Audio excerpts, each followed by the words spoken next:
जी तो मैंने दरवाजा खोला तो एक शख्स पोस्टर थमाते हुए बोला कि सर हम जल जीवन मिशन से हैं, आप हमारे तरीके अपनाइए और पानी बचाइए।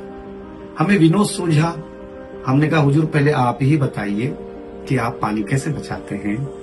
वो भी मेरा गुरु था, उसने बोला हम आपको एक जानकारी दें, हम लोग सिर्फ बरसात के महीने में नहाते हैं।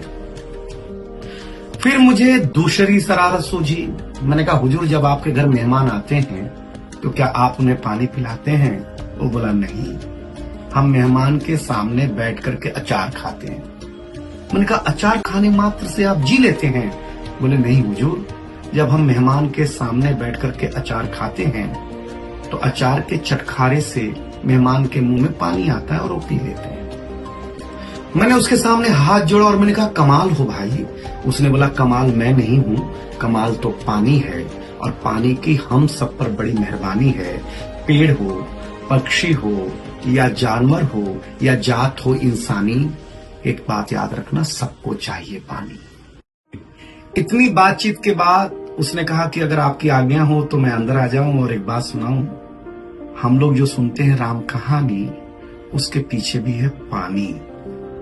अगर श्रवण कुमार जो माँ बाप को पानी लेने गए थे, राजा दशरथ ने उन्हें जानवर समझ के न मारा होता तो राम राजा ये होते, वनवास न धारा होता। सीरी फरियाद का जो किस्सा है, पानी उसका महत्वपूर्ण हिस्सा है। पानी में ही तो अलाउद्दीन खिलजी ने रानी पद्मावती का चेहरा देखा था और पानी की जिद कर ली थी।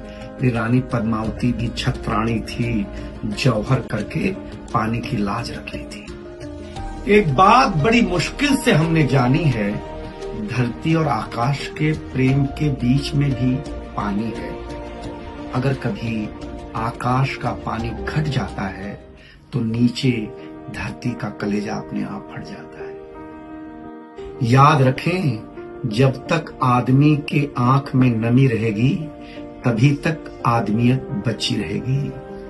अक्सर हमारे बुजुर्गों का कहना होता है कि जब तक आपके रिश्ते में पानी है तभी तक रिश्ता खानदानी है।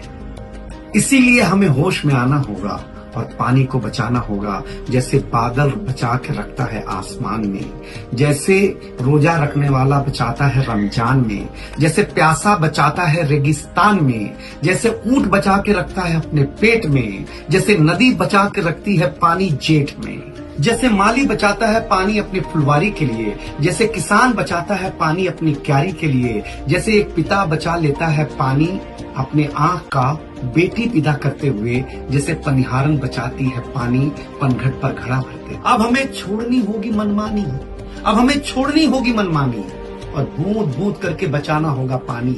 अगर हमने ऐसा ना किया तो हमारी और आपकी तो जैसे तैसे कट जाएगी, लेकिन हमारी आने वाली पीढ़ी पानी की एक एक बूंद के लिए तरस जाएगी।